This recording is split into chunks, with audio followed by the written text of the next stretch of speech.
سلطان احمد اول کی مکمل داستان۔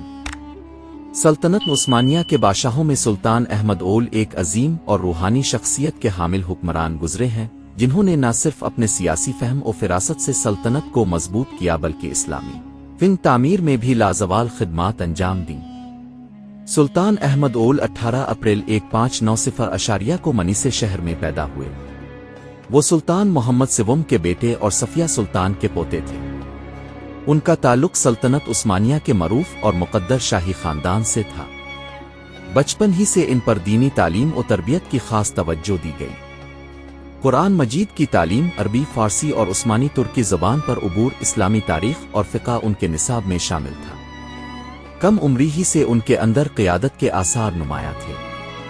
سلطان احمد اول محض 13 برس کی عمر میں تخت نشین ہوئے جب ان کے والد سلطان محمد سوم کا انتقال ہوا۔ کم سنی کے باوجود انہوں نے حکومت کی باغ ڈور سنبھال کر اپنی غیر معمولی ذہانت کا ثبوت دیا۔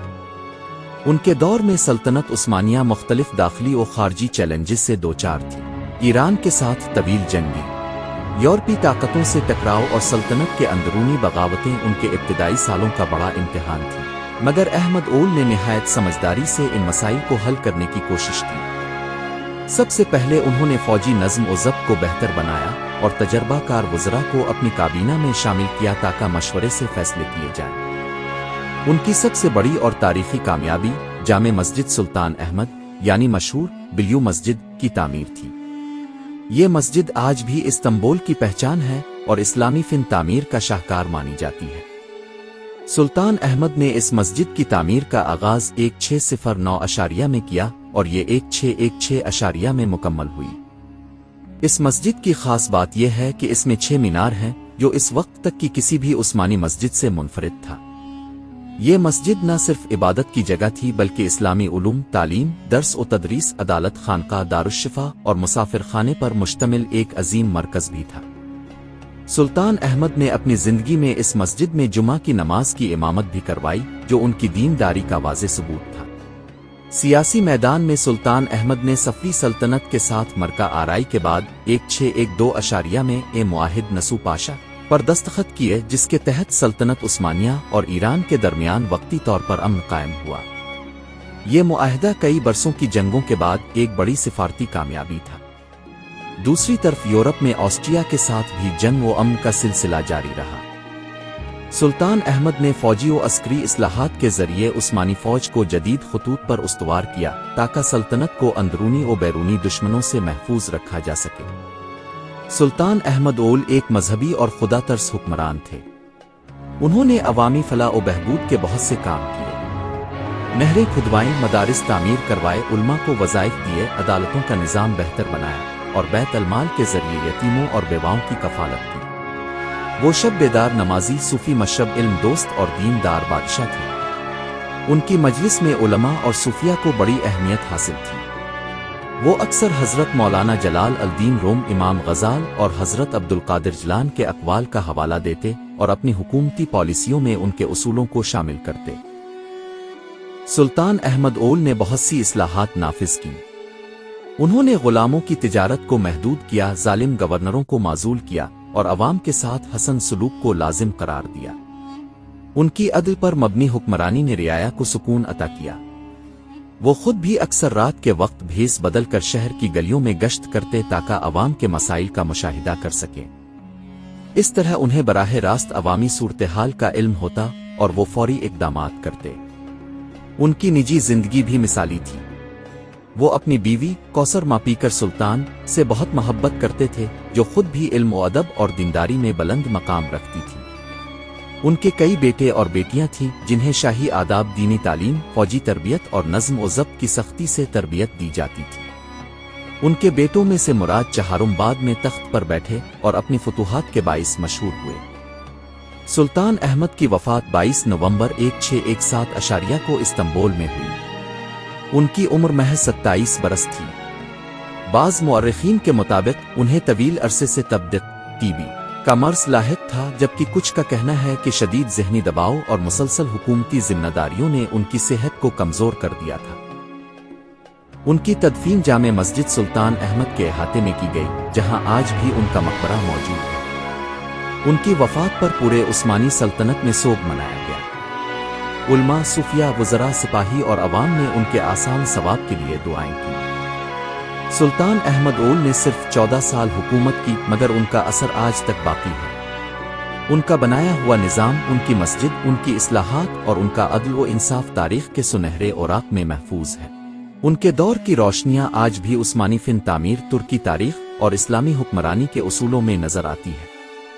सुल्तान अहमद ओल ने अपने मुख्तसर दौर हुकूमत में जो अजीम कारनामे अंजाम दिए, वो सदियों तक याद रखे जाएंगे।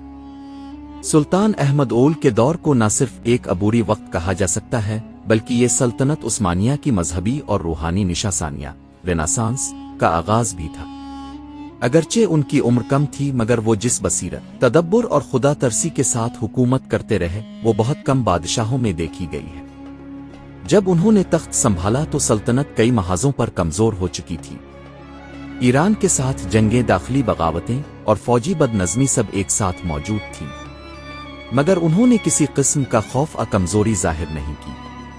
उनका पहला बड़ा चैलेंज ईरान के साथ जारी उस्मान सफू जंग थी, जो कई दहाइयों से चल रही थी। उन्होंने अपने वजीर आज़म नसू पाशा को इस महाज पर रवाना किया और अमन की बुनियाद पर एक मुआहदा तय करवाया, जिसे तारीख में मुआहदा नसू पाशा 1612 कहा जाता है।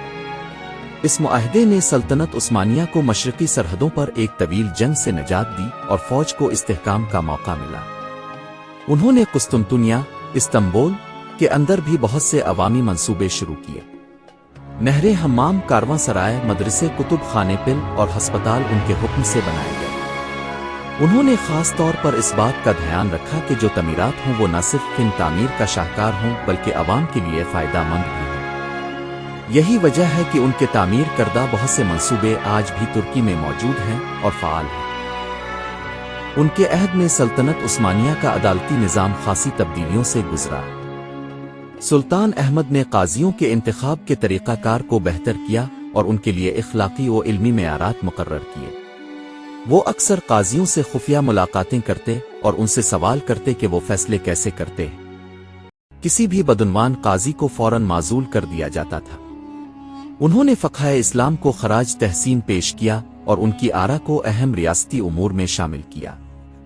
सुल्तान अहमद ओल का रूहानी रुझान बहुत गहरा था। उनका ताल्लुक मौलवी सिलसिला, खास तौर पर हज़रत मौलाना जलाल अल-दीन रोम के नज़रियात से था। वो अक्सर हज़रत रोम के अशार पढ़ा करते और उनके अक़वाल से रहनुमाई लेते। उनके दरबार में सूफिया, उलमा और फ़ुक़हा की बड़ी तादाद मौजूद होती। वो अक्सर सूफ़ी मशाइख से रूहानी रहनुमाई हासिल करते और उनके मशवरे से फ़ैसले किया करते। उनकी दरवेश तबीयत ने उन्हें अवाम में महबूब बनाया। वो दरवेशों के साथ ज़मीन पर बैठकर खाना खाते और उनकी सादा ज़िंदगी को सराहते। उनकी एक और काबिल फ़ख्र खूबी उनकी ज़बान दानी थी। उन्हें अरबी, फ़ारसी और उस्मानी तुर्की पर मुकम्मल उबूर था। वो खुद भी शेर कहते थे और उनकी कई दुआएं और दीनी कलाम आज भी उस्मानी कुतुब में मौजूद है। उन्होंने कुरान की तिलावत को अपनी रोज़मर्रा ज़िंदगी का हिस्सा बनाया हुआ था। उनकी सवाने हयात में जिक्र मिलता है कि वो हर रात तहज्जुद में कुरान की एक पारा तिलावत करते थे और फिर दरबार के फैसले करते वक्त दुआओं का एहतमाम करते थे। एक दिलचस्प पहलू उनके दौर हुकूमत का ये भी है कि वो सल्तनत में राय के साथ बराह रास्त राब्ते के ख्वाह थे। इस मकसद के लिए उन्होंने ई शिकायत खाना भी कायम किया, जहां आवाम अपने मसाइल और मजालिम की तहरीरी शिकायत कर सकते थे। सुल्तान अहमद खुद हर हफ्ते इन शिकायत को पढ़ते और उन पर फौरी कार्रवाई करवाते। उन्होंने हुक्काम को ताकीद की कि किसी भी मजलूम की फरियाद नजरअंदाज न की जाए, वरना वो रोज़ महशर इसका जवाबदेह होगा। सुल्तान अहमद की मजहबी हम आहंगी का अंदाज़ा इस बात से लगाया जा सकता है कि उन्होंने दीगर मज़ाहिब के इबादत खानों को मुकम्मल तहफ़्फ़ुज़ फराहम किया। ईसाइयों के गिरजाघर और यहूदियों के इबादत खाने उनके दौर में न सिर्फ महफूज रहे, बल्कि कई बार उनकी मुरम्मत के लिए शाही खजाने से इमदाद भी दी गई। उन्होंने मजहबी अक़लियतों के साथ हसन सलूक और रवादारी का वो नमूना पेश किया जो आज के दौर के लिए भी मिसाल है। उनके आखिरी साल बीमारी में गुजरे। उन्हें ट्यूबरक्लोसिस लाहिक हो गया, जिसके असरात ने उनकी सेहत को बुरी तरह मुतासिर किया। बावजूद उसके कि वो शदीद बीमारी में मुब्तला थे, उन्होंने रियासती उमूर से किनारा नहीं किया। रोजाना दरबार में बैठते रआए की बात सुनते और सल्तनत के उमूर चिल्लाते। उनकी बीवी कौसर मापीकर सुल्तान ने इन दिनों उनकी बड़ी खिदमत की और उनके साथ बतौर सच्ची रफा हयात रहे। उनके बच्चों को भी उन दिनों मुकम्मल तरबियत दी गई ताकि वो सल्तनत के मुस्तकबिल के लिए तैयार हों। 1617 में जब उनकी बीमारी शदीद हो गई तो उन्होंने मस्जिद सुल्तान अहमद के पहलू में अपनी कब्र के लिए जगह मुख्तस की। वो अक्सर कहा करते थे, जब मेरा वक्त आ जाए तो मुझे अल्लाह के घर के पहलू में दफन किया जाए ताकि मेरा जिस्म भी इस मस्जिद के नूर से मुनव्वर हो। 22 नवंबर 1617 को सुल्तान अहमद ओल का इंतकाल हो गया। उनकी उम्र महज 27 बरस थी, लेकिन उनका किरदार, खिदमत और अजमत ऐसी थी कि उनका नाम हमेशा के लिए उस्मानी तारीख के सुनहरे अल्फाज में रकम हो गया। उनकी नमाज जनाजा में लाखों लोग शरीक हुए, हर आंख अश्कबार थी। उनका मकबरा आज भी मस्जिद सुल्तान अहमद बिलियो मस्जिद के साथ मौजूद है और ज़ायरीन उनके मज़ार पर फातिहा खानी करते हैं। अगर वीडियो पसंद आई है तो लाइक करें और हमारे चैनल को सब्सक्राइब करें।